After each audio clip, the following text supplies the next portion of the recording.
Qui connaît Luther ici? Ouais, il y en a quelques-uns quand même, hein. C'est bien. Est-ce que vous connaissez bien son histoire? Oui. Car ce matin, justement, je voudrais faire un focus spécialement sur la vie de Luther.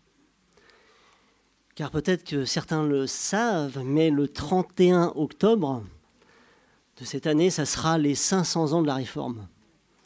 Alors qu'est-ce que ça veut dire les 500 ans de la Réforme pour nous, qui sommes assis sur les bancs ce matin? Est-ce que ça a encore une signification?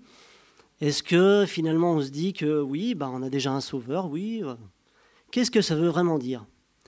Et à l'époque où Luther, en tout cas, a eu l'audace, le courage d'un évangéliste, d'aller au-devant aussi des situations difficiles qui allaient s'envisager pour lui, eh bien, il n'a pas reculé. Il a décidé de faire face aux découvertes qu'il avait faites dans la Bible. Et ces découvertes-là, on peut dire qu'elles nous sont bénéfiques à l'heure d'aujourd'hui. Car si, à l'heure d'aujourd'hui, le protestantisme existe, et que ce mouvement, justement, quels que soient ses courants, a pu porter l'Évangile, c'est aussi parce que des hommes ont eu le courage d'aller au-devant des soucis, d'aller au-devant de leur vie aussi pour certains. Beaucoup des prédécesseurs de Luther y ont laissé la vie, comme les premiers chrétiens à l'époque de Rome aussi. Et donc ce matin, on va faire un focus tout spécialement sur la vie de Luther. Parler un petit peu de son environnement, ce qu'il a vécu, ce qu'il a fait justement, pour qu'on puisse un petit peu mieux le comprendre, mieux décoder ce qu'il a fait pour nous, et aussi mieux décoder ce qui se passera lors de ce 500e anniversaire. Donc en tout cas, on nous dit que je vais m'inspirer beaucoup ce matin de ce livre que vous connaissez, qui est La Tragédie des siècles ou La Grande Controverse. Celle-là a l'avantage d'être illustrée, ça peut être une idée cadeau sympa. Voilà, en aparté. Donc en tout cas, on y apprend plein de choses et on voit justement tout ce que le Seigneur avait prévu depuis le début pour porter sa parole au monde entier. Donc on voit que Martin Luther, il naquit dans une certaine pauvreté. Ses parents n'étaient pas des gens aisés. Ses parents n'étaient pas aisés et son père d'ailleurs était un mineur. Donc assez simple. Mais dans cette simplicité, en tout cas, on voit que son père lui a donné vraiment une éducation solide. Éducation solide et en tout cas une éducation qui n'a pas oublié les choses spirituelles. Il lui a apporté tout ce dont il avait besoin, mais c'est aussi quelqu'un qui était autoritaire. On va dire que Luther, depuis longtemps, il se représentait Dieu, non comme un tendre Père céleste, mais comme un être sévère, un juge impitoyable et parfois un tyran. C'est l'image qu'il avait de la parole de Dieu. En tout cas, de ce qu'il connaissait de la parole de Dieu. Entré à 18 ans à l'université, il a pu justement étudier plein de bons auteurs, plein de bonnes choses. Et ces études-là lui ont ouvert vraiment l'esprit, les facultés. Et on nous dit que Luther était vraiment quelqu'un qui était doué d'une certaine intelligence à retenir les choses aussi. Et donc facilement, il a pu suivre ce cursus-là. Donc on dit qu'il avait une grande force de raisonnement, une application inlassable, qui bientôt le distinguèrent vis-à-vis de tous ceux qui étaient à ses côtés dans les cours. On voyait qu'il avait quelque chose de particulier par rapport aux autres. Mais en tout cas, constamment conscient de son besoin, il cherchait les directions, en tout cas dans celui qui est là-haut, pour nous aussi. Il commençait chacune de ses journées par la prière et vivait dans une attitude d'intercession. Il avait un rapport avec son Dieu, chaque matin. Et je le cite, il dit « Bien prier », avait-il coutume de dire, « est plus qu'à moitié étudier ». Voilà. Donc en parcourant cette bibliothèque, eh bien, Luther va tomber sur un exemplaire, en tout cas des Saintes Écritures, écrites en latin à l'époque. Et contrairement à ce qu'on pourrait croire, jamais il n'avait vu la parole de Dieu. Il avait entendu beaucoup de sermons, mais là, il la tenait entre ses mains. Et rapidement, il va voir que ça va être un outil précieux pour lui. Donc il a commencé, en tout cas, il avait entendu lire justement des fragments des évangiles et des épîtres. Et il pensait que lui, ça constituait uniquement les Écritures, tout ça. Il ne savait pas qu'il y avait autant de livres que ça. C'est avec étonnement, en tout cas, qu'il tournait les pages de ce livre sacré. Mais au fond de lui, il avait toujours cette peur d'offenser Dieu. Il avait une crainte, quelque chose qui lui restait de ce persévère. Il voyait Dieu comme cela, en tout cas. Et maintenant, la conviction profonde de sa culpabilité s'emparait de sa conscience plus fortement que jamais. Évidemment, son désir, c'était de pouvoir s'affranchir de cette idée-là et de trouver la paix avec Dieu. Et ça devenait si important pour lui qu'il finit par entrer dans un couvent. Il s'est dit, il faut vraiment que je me consacre à Dieu. Donc pour lui, la façon de se consacrer à Dieu, c'était de rentrer dans les ordres, de rentrer dans un couvent, rentrer dans la moinerie, comme on disait. Et là, on nous dit qu'il a été humilié aussi par tous les travaux qu'il faisait. Il a été humilié parce qu'il allait faire du porte-à-porte pour demander à manger. Il allait faire des choses peut-être avilissantes aussi. Il avait vraiment, dans cette position de moinerie, justement, quelque chose, en même temps qu'il réconfortait aussi, parce qu'il avait l'impression de faire des choses pour Dieu. Mais en tout cas, on nous dit qu'il avait trouvé à un endroit, dans le couvent, un livre qui était enchaîné là, sur le bord de la muraille. Et il essayait d'y aller régulièrement, justement. Régulièrement puiser à cette parole de Dieu. Parce qu'il voyait bien qu'il avait le sentiment, il n'y avait que ça qui allait lui faire du bien. Et la parole de Dieu faisait ses délices, jour après jour.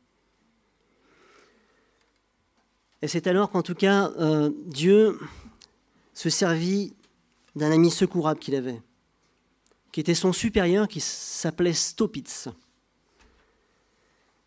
Et son supérieur lui dit, mais arrête d'être dans cette situation de souffrance. Ce qu'il te faut vraiment, c'est regarder à Jésus. Regarde à Jésus. Et ton Sauveur est prêt à te pardonner. Il lui dit, au lieu de te martyriser pour tes fautes, lui dit-il, jette-toi dans les bras du Rédempteur. Confie-toi en lui, en la justice de sa vie et en sa mort expiatoire. Donc il est devenu homme, Jésus, pour te donner l'assurance de la faveur divine. Aime celui qui t'a aimé le premier. Voilà les paroles de son ami. Sommes-nous aussi des amis qui avons l'audace de dire ça à ceux qui sont dans la demande, dans le découragement, dans le besoin? Ces paroles firent une profonde impression sur Luther. Il finit en tout cas par saisir cette vérité qui était vraiment dans la parole de Dieu. Et le calme entra petit à petit dans son âme angoissée. Le travail de la parole de Dieu. Luther bientôt reçut des ordres et fut appelé à quitter le couvent pour aller occuper, on nous dit, une chaire de professeur à l'université de Wittenberg, en Allemagne, où il enseigna les Saintes Écritures, dans les langues originales. On le mit aussi dans un cours public, où lui-même se mit à commenter la Bible, et il a étudié en particulier les psaumes, les évangiles et les épîtres. Les gens étaient touchés, parce que ce que disait Luther, c'est quelque chose qu'il avait vraiment compris, qu'il avait mûri, et maintenant il avait une certaine libération pour parler. Et plein d'auditeurs étaient émerveillés en tout cas et l'écoutait avec intérêt. Staupitz, qui était son ami et son supérieur, l'engageait à monter en chaire aussi. Luther hésitait, se sentant indigne de prêcher la parole de Dieu, à la place et au nom de Jésus-Christ. Mais la clarté, en tout cas, et la force avec laquelle il présentait la vérité portait vraiment la conviction dans les esprits, et sa ferveur touchait les cœurs. Bientôt aussi, il fut appelé à se rendre à Rome. Et c'est là qu'on va voir que ça va changer. Donc on nous dit qu'il fit ce voyage à pied, parce qu'il n'avait pas de moyens, voilà, donc il a commencé à partir sur les routes.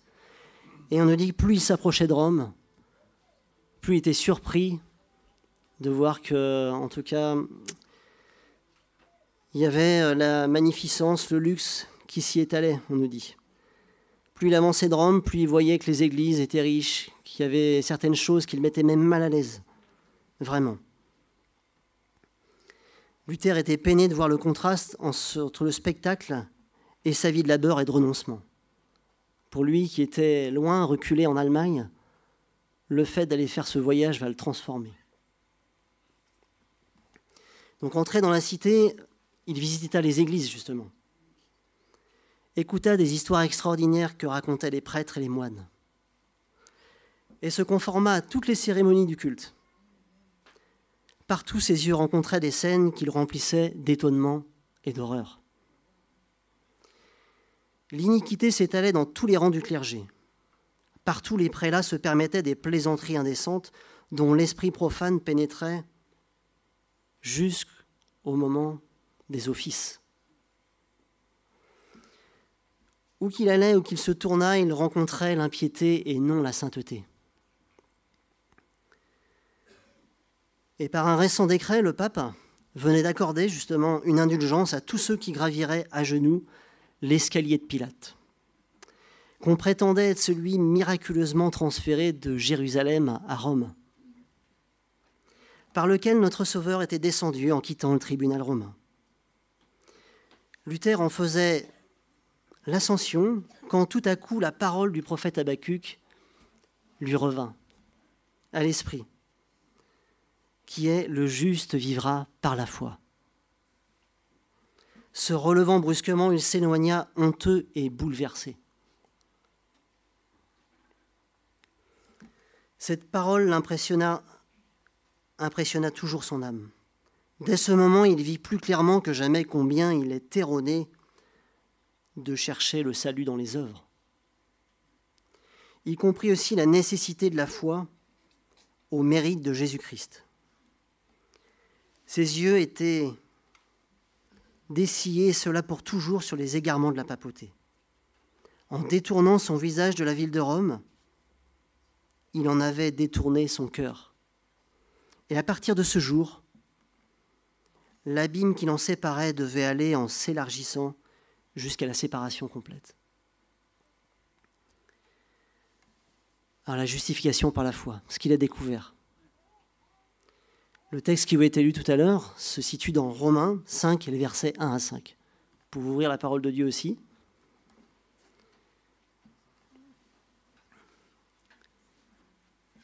Et en tout cas, dans ce texte important,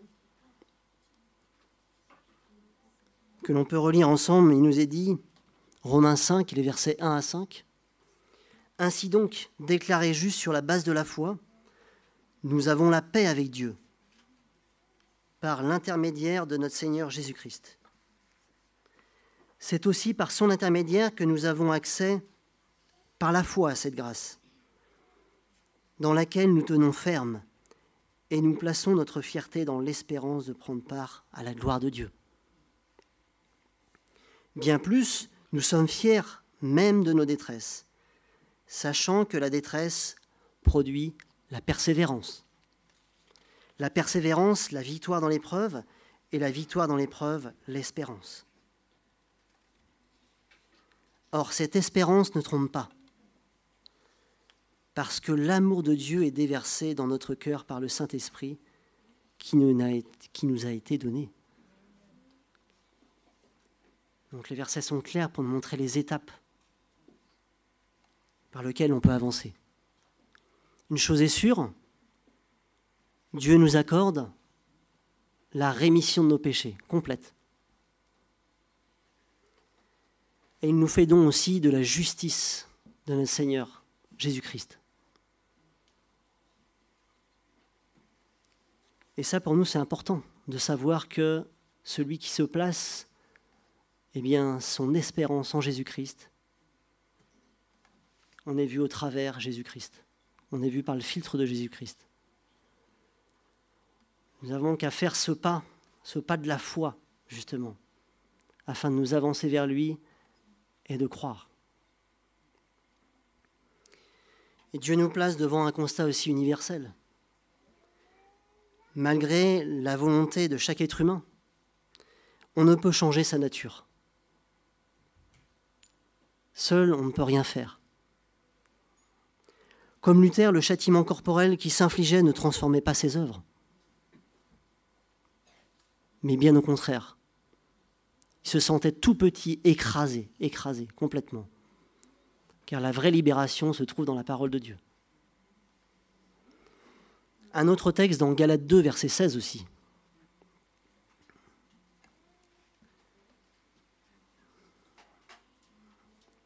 Galates 2, verset 16.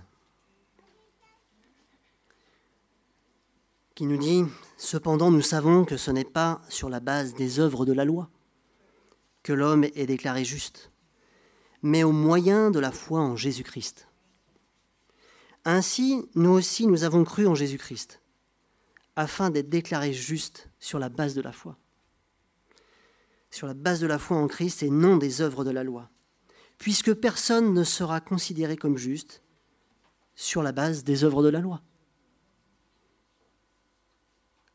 Alors si nous voulons être vus comme justes, mettons-nous à l'abri, avec notre Sauveur.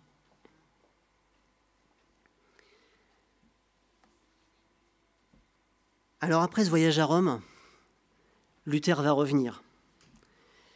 Et en tout cas, il va recevoir le grade de docteur en théologie dans l'université de Wittenberg, justement.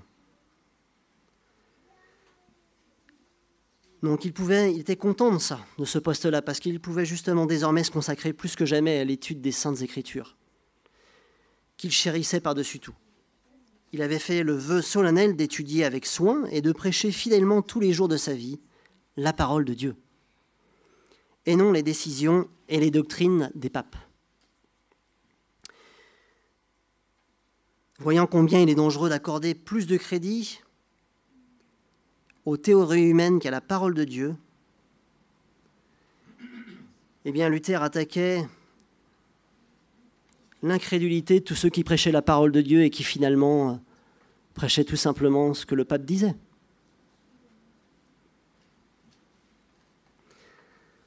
Il combattait à la fois la philosophie et la théologie qui en Europe dominaient les esprits. Voilà, on pensait connaître la parole de Dieu, mais en fait elle était réservée à très peu de gens. Et malheureusement, ces très peu de gens ne faisaient pas suivre cette parole-là. Les foules suspendues aux lèvres du jeune docteur entendaient un message d'une douceur inconnue. L'heureuse nouvelle de l'amour d'un sauveur, l'assurance du pardon et de la paix par la foi en son sang, réjouissait les cœurs et y versait une espérance immortelle. Ceux qui entendaient parler Luther se rendaient compte qu'ils n'avaient jamais entendu ce message-là avant, tel qu'il était prêché. Alors, qu'est-ce qui se passait avec les indulgences? Pourquoi Luther s'est révolté avec tant de vigueur par rapport à ça? Donc, l'Église romaine avait fait trafic de la grâce de Dieu.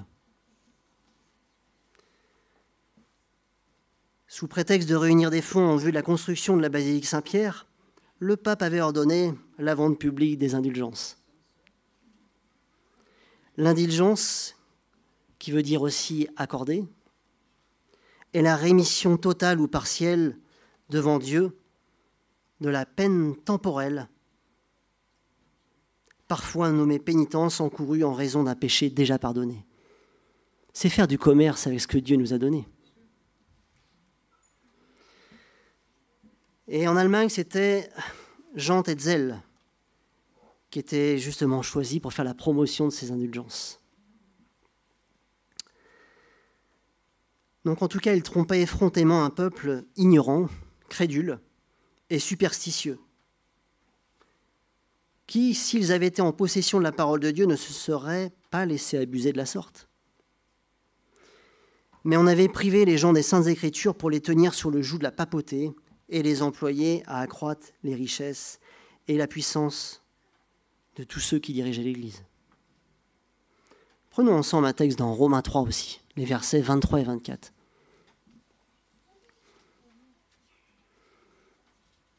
Et j'inviterai quelqu'un de l'Assemblée à le lire.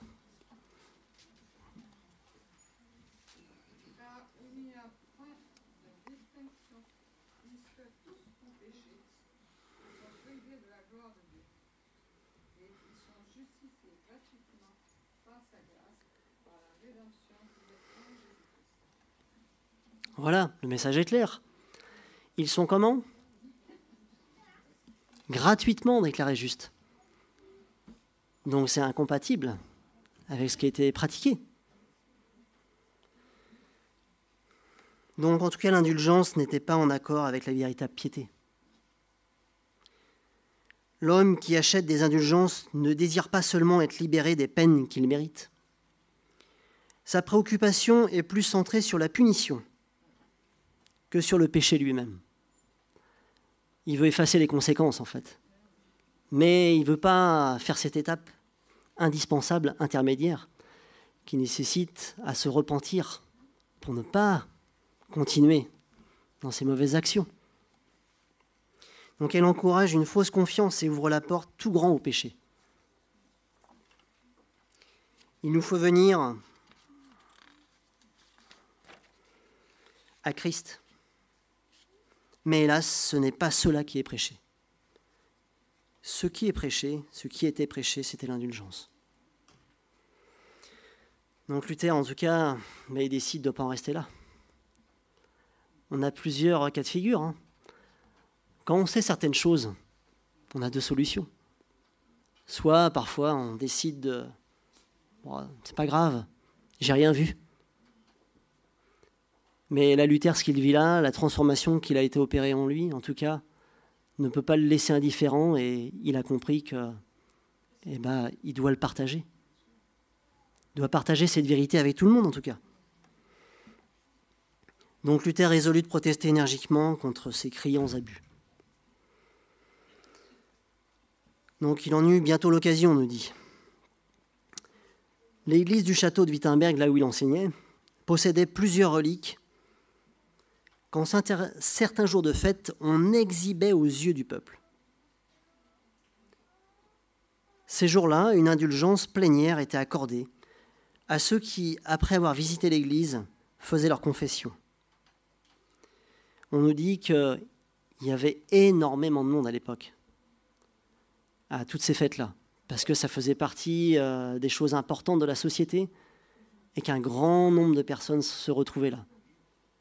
Parce qu'évidemment, tout le monde avait envie de connaître le message d'espérance. Il était enseigné d'une façon différente. Donc en tout cas, il va attendre une de ces fêtes, qui est celle de la Toussaint, qui sera dans 10 jours pour nous ici. Le jour précédent, Luther, en tout cas en présence d'une foule de fidèles, afficha sur la porte de l'église un petit encart portant les 95 thèses, justement, contre la doctrine des indulgences. Ces thèses, il se déclarait prêt à les défendre le lendemain à l'université contre toute personne qui croirait devoir les attaquer. Ce qu'il avait marqué là, il était convaincu que les recherches qu'il avait faites, il n'avait pas de problème avec ça. Il avait déjà les arguments.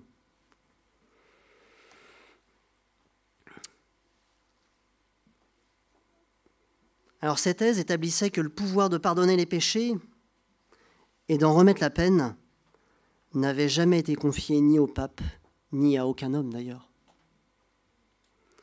La vente des indulgences n'était qu'un moyen d'artifice de prendre de l'argent.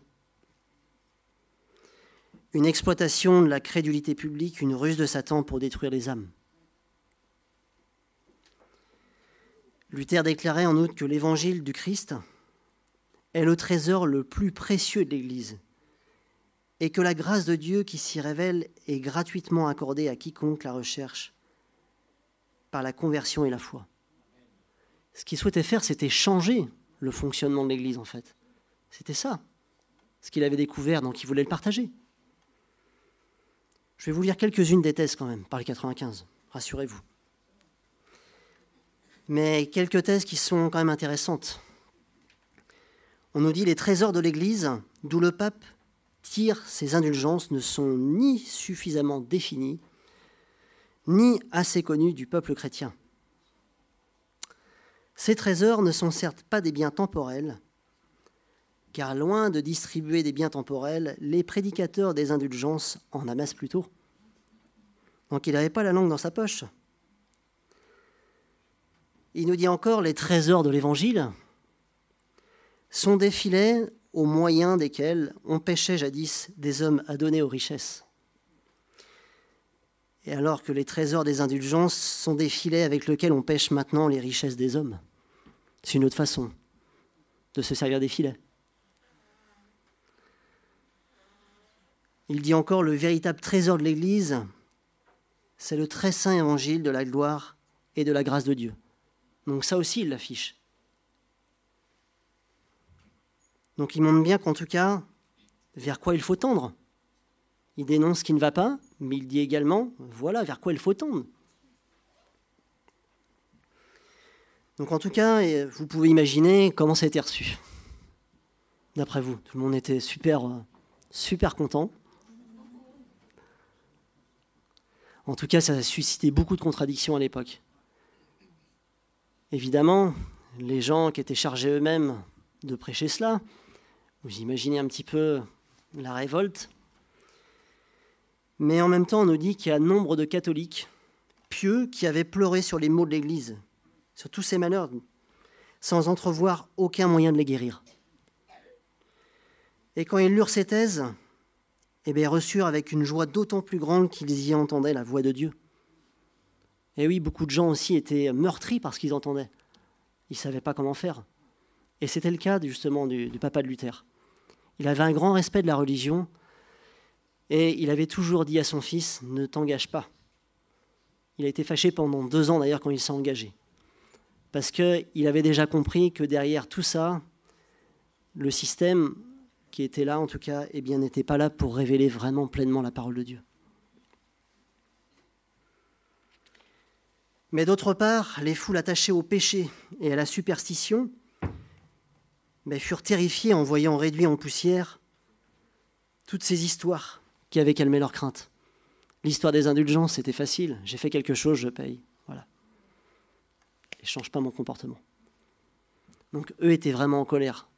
Parce que vers quoi allaient-ils se retourner maintenant? Ils savaient qu'ils étaient voués à l'enfer.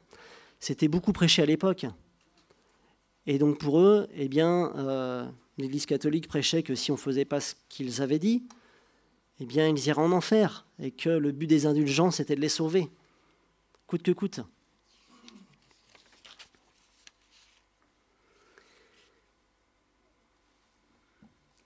En tout cas, on voit que Luther aussi, il dit « N'espérez rien de vos travaux, rien de votre intelligence. Confiez-vous uniquement en Dieu et en l'influence de son esprit. » Donc quand les ennemis en appelaient justement à suivre la tradition, que faisait Luther? Luther leur répondait par les Écritures et les Écritures seules. Les enseignements de Luther retenaient toute l'Allemagne l'attention des hommes réfléchis.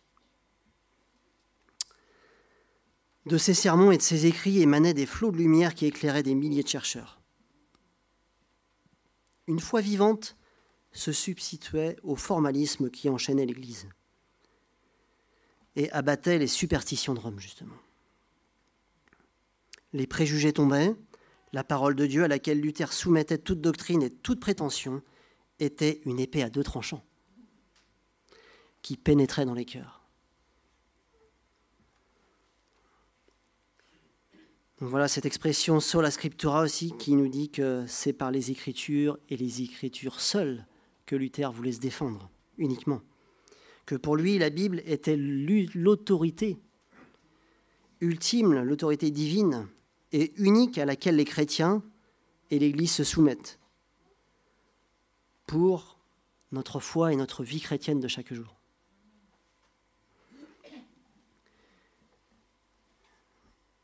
Eh bien, est arrivé ce qui devait arriver. Luther, après tout ce qu'il avait relevé comme sentiment, de part et d'autre part, eh bien, on l'a convoqué, évidemment, pour qu'il puisse s'expliquer. Il était toujours présent, en tout cas, il faisait partie de l'Église catholique, donc il devait expliquer pourquoi il avait affiché tout ça. Donc Luther, en tout cas, lui demanda de se rendre à Rome pour y répondre de l'accusation d'hérésie. Ça ne marchait pas avec des procès à l'époque. Si ce que vous disiez n'était pas juste, on ne rigolait pas avec ça, c'était directement, hop là, c'était déjà jugé. Alors évidemment, ce qu'il entendit là le terrifia ses amis surtout. Connaissant trop bien les dangers auxquels il serait exposé dans cette ville déjà corrompue, déjà ivres du sang des martyrs de Jésus, ils protestèrent contre son départ et demandèrent qu'il fût jugé en Allemagne. Donc le représentant du pape, eh bien en tout cas, l'a convoqué, et c'était de gagner Luther, en tout cas, eh bien il voulait s'y prendre habilement en fait avec lui. Il voulait par une apparente bienveillance lui dire « Viens, tu vas t'expliquer tranquillement en fait ». Il avait déjà une attitude bienveillante envers lui, mais on sait ce que ça veut dire. Donc dans les différentes entrevues que Luther a eues avec lui, en tout cas, il demandait qu'il se soumette et sans discussion à l'autorité de l'Église. Mais Luther, qu'est-ce qu'il disait ? Son amour pour la vérité, se déclarant prêt, Luther lui exprima en tout cas tout ce qu'il avait compris dans la parole de Dieu. Et il se déclarait prêt à écouter toutes les objections qui pourraient être faites sur les enseignements qu'il avait donnés. Il était prêt à soumettre sa doctrine à certaines aussi universités réputées, mais il protestait contre la prétention du cardinal de le faire rétracter sans l'avoir convaincu d'erreur. Eh oui, où sont les arguments ? Convaincu que des entretiens de ce genre n'aboutiraient à rien, Luther obtint enfin, mais non sans peine, de présenter sa réponse par écrit. Voilà, c'était plus simple pour lui de le figer.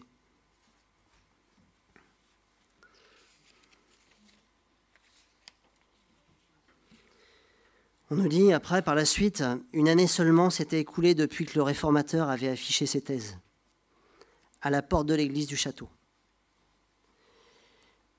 Les écrits de Luther avaient suscité en tout lieu le désir d'étudier les Écritures. Et ce n'était pas seulement de toutes les parties de l'Allemagne que les étudiants accouraient, mais aussi des pays voisins. Voilà, la puissance de la parole de Dieu s'est infiltrée dans tous les pays. Donc on nous dit que tous ces écrits ont été en Suisse, en Hollande, en France, en Espagne, en Angleterre, en Belgique et en Italie.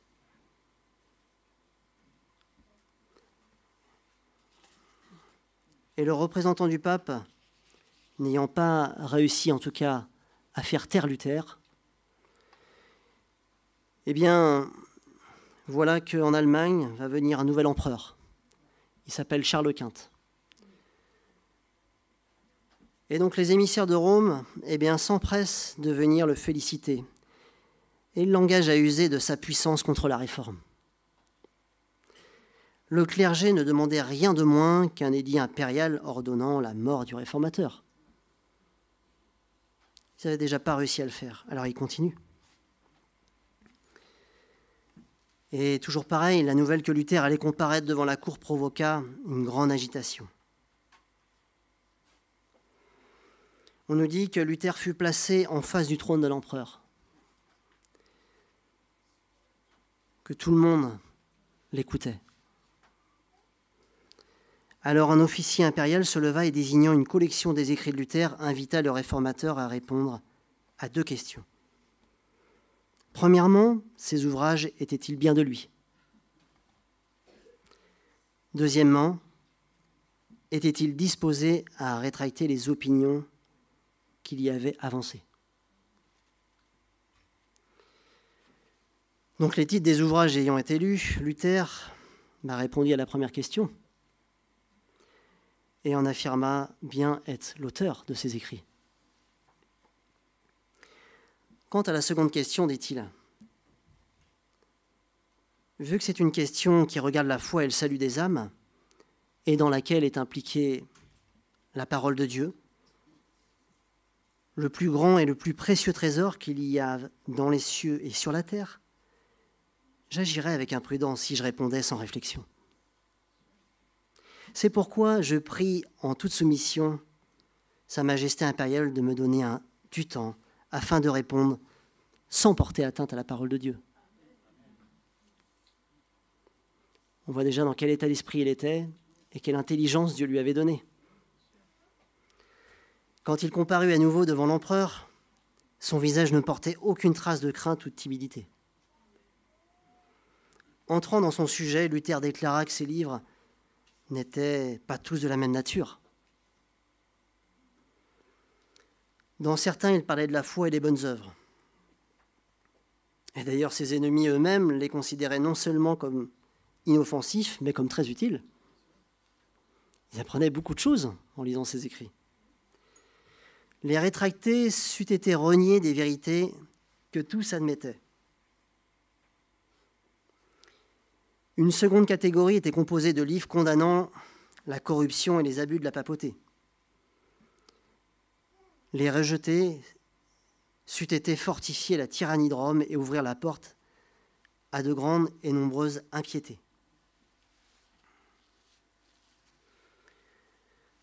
On nous dit cependant, ajouta-t-il, « Je suis un simple homme et non pas Dieu. Je me défendrai donc comme l'a fait Jésus-Christ. Si j'ai mal parlé, faites connaître ce que j'ai dit de mal. » Eh oui. Je vous dis donc, par les miséricordes de Dieu, de me prouver, par les écrits des prophètes et des apôtres, que je me suis trompé. Dès que j'aurai été convaincu, je rétracterai aussitôt toutes mes erreurs et serai le premier à saisir mes écrits et à les jeter dans les flammes.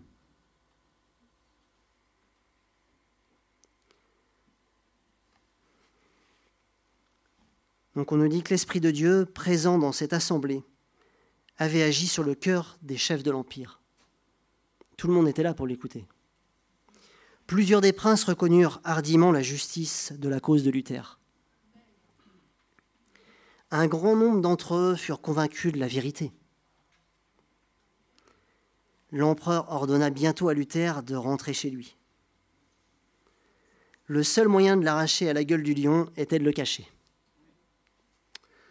Ce moyen, Dieu l'inspira à Frédéric de Saxe. Avec le concours d'amis qu'il avait, son plan fut exécuté et le réformateur disparut pour ses amis comme pour ses ennemis. Voilà, Dieu avait un plan pour que Luther puisse continuer justement son œuvre. Donc on nous dit qu'il est parti en exil dans le château de Wartburg, une petite forteresse qui était isolée au milieu d'une colline. Évidemment, personne ne savait où il était. Alors, quelles ont été les contributions de Luther aussi? Donc évidemment, il y a eu ces 95 thèses qu'il a placardées sur cette église, mais il a aussi contribué à traduire le Nouveau Testament. en allemand. Et les gens étaient tellement heureux de cette traduction-là qu'il a aussi fait l'Ancien Testament.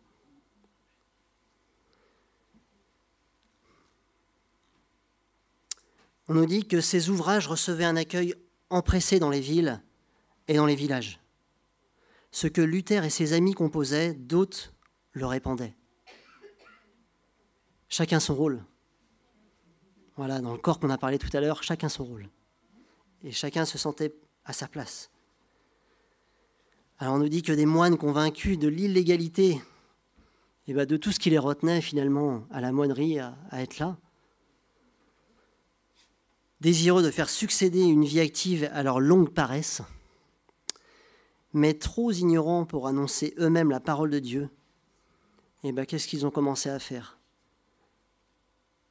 Ils parcouraient les provinces, les hameaux, les chaumières, en vendant les livres de Luther et de ses amis. Donc voilà nos premiers colporteurs. Donc l'Allemagne fut bientôt couverte de toutes ces personnes-là, justement, qui, ne connaissant pas assez bien la parole de Dieu, mais au moins la diffusaient.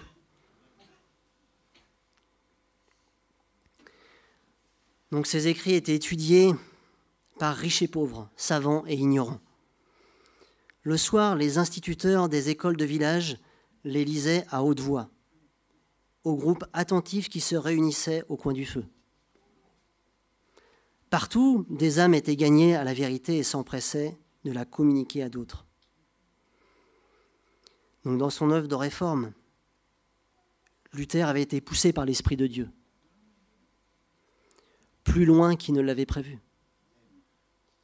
Lui aussi a connu la peur, a connu la crainte, et s'est longtemps posé la question à savoir si il devait faire connaître tout ce qu'il avait compris, car il ne voulait pas du tout se séparer de l'Église.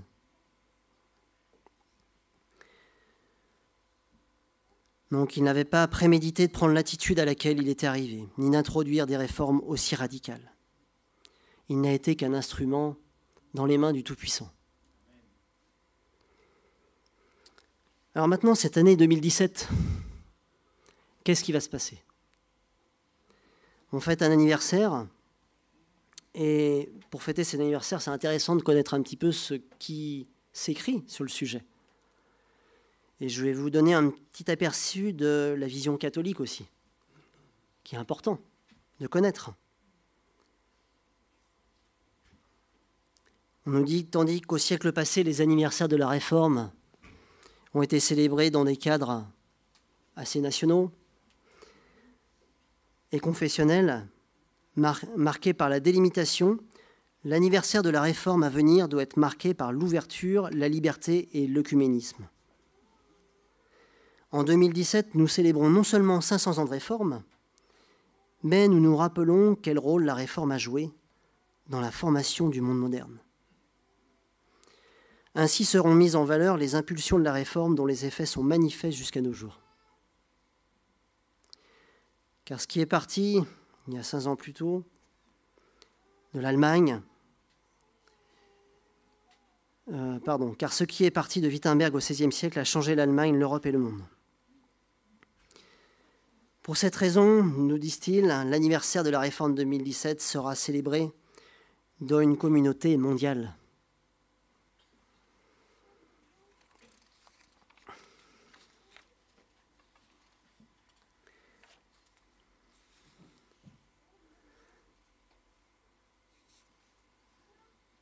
Alors voilà, on nous dit aussi que grâce à certains chrétiens comme frère Roger, qui est de la communauté de Thésée, il établit un pont entre protestants et catholiques. On parle plus volontiers aujourd'hui de ce qui rapproche ces deux traditions. En tant que chrétiens, protestants et catholiques partagent la même foi en Dieu et en Jésus-Christ. Ils reçoivent le même baptême et participent le dimanche au même office. Ce qui les unit compte désormais beaucoup plus que ce qui les divise dans leur manière de pratiquer la religion. Voilà comment on voit le rapprochement.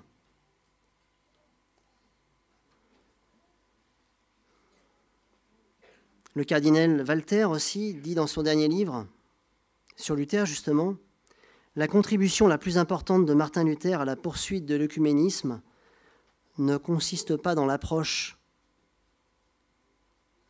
ecclésiologique ouverte par lui, et qui reste ouverte, mais dans son approche originelle de la grâce et de la miséricorde de Dieu, et dans l'appel de la conversion. Le message de la miséricorde de Dieu était la réponse à sa question et à sa détresse personnelle, comme aux questions de son temps. Aujourd'hui encore, ce message est la réponse aux signes des temps et aux questions pressantes de bien des personnes. Voilà ce qu'il nous dit. L'année 2017 pourrait être une chance pour les chrétiens, aussi bien protestants que catholiques. Nous devrions saisir cette chance. Cela ferait du bien aux deux églises et au monde qui aujourd'hui a besoin de notre témoignage commun.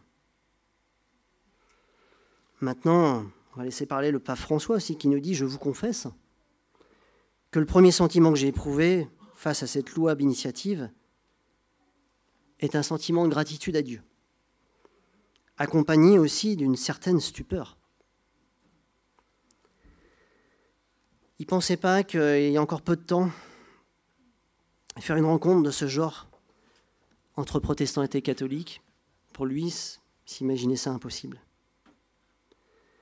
Et pour le pape, parler ainsi de Luther, catholiques et protestants ensemble, sur l'initiative d'un organisme du Saint-Siège, permet de toucher du doigt les fruits de l'action du Saint-Esprit qui surpasse toute barrière et transforme les conflits en occasion de croissance de la communion.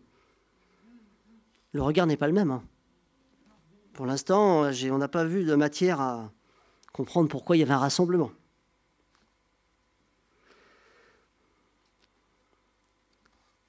Si le passé ne peut être changé, il est néanmoins possible d'accomplir une purification de la mémoire qui ne consiste pas en une irréalisable correction de ce qui est arrivé il y a 500 ans, mais plutôt à raconter cette histoire d'une manière différente. Ah ouais.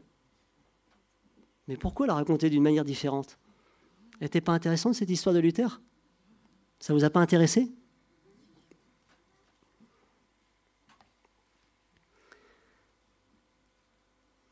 Alors, aujourd'hui, comme chrétiens, nous sommes tous appelés à nous libérer des préjugés envers la foi que les autres professent avec un accent et un langage divers, a conclu le pape, dont les propos apparaissent comme une réponse à ceux qui, dans l'Église, critiquent son regard plus positif sur les réformes.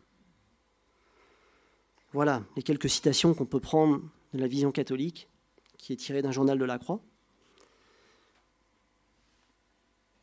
Mais ça ne répond pas à notre vrai problème, en fait. La différence entre la religion protestante et la religion catholique repose essentiellement sur le fait que l'une est fondée sur l'autorité de la Bible et que l'autre est fondée sur l'autorité du pape et de l'Église romaine. Or, de nos jours, cette différence s'est tellement estompée qu'il n'y a plus lieu d'avoir deux religions et l'unité devient possible. En tout cas, c'est ce qu'on entend.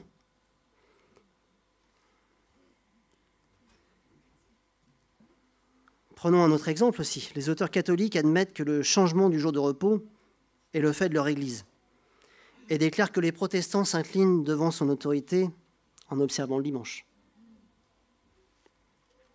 Malheureusement, dans le catéchisme de l'évêque de Montpellier, en réponse à la question « Quel est le jour qu'il faut observer ?», on lit « Dans l'ancienne loi, on sanctifiait le samedi.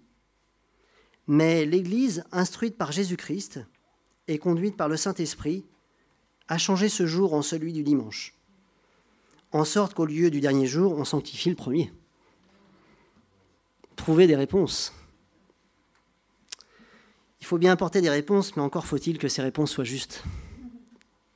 C'est tout le problème. Donc en tout cas, depuis 500 ans, l'Église catholique n'a pas abandonné ses prétentions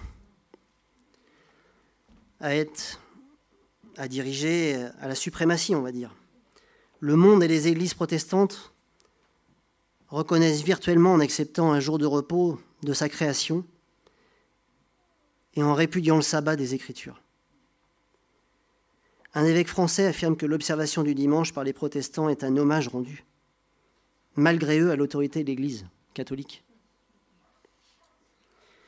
Ils ont beau se réclamer pour ce changement de l'autorité et de la tradition de tout ce qui est toujours fait depuis de nombreuses années, de nombreux siècles, mais en tout cas, ils le font au mépris du principe même qui les a séparés de Rome, à savoir que leur seule et unique règle de foi est l'Écriture sainte. Luther a engagé une réforme importante qui n'avait pas abouti, notamment sur le jour du sabbat, par exemple. Mais il était en route, il était en chemin, et on voit qu'une seule personne qui a eu cette audace a pu transformer réellement les choses.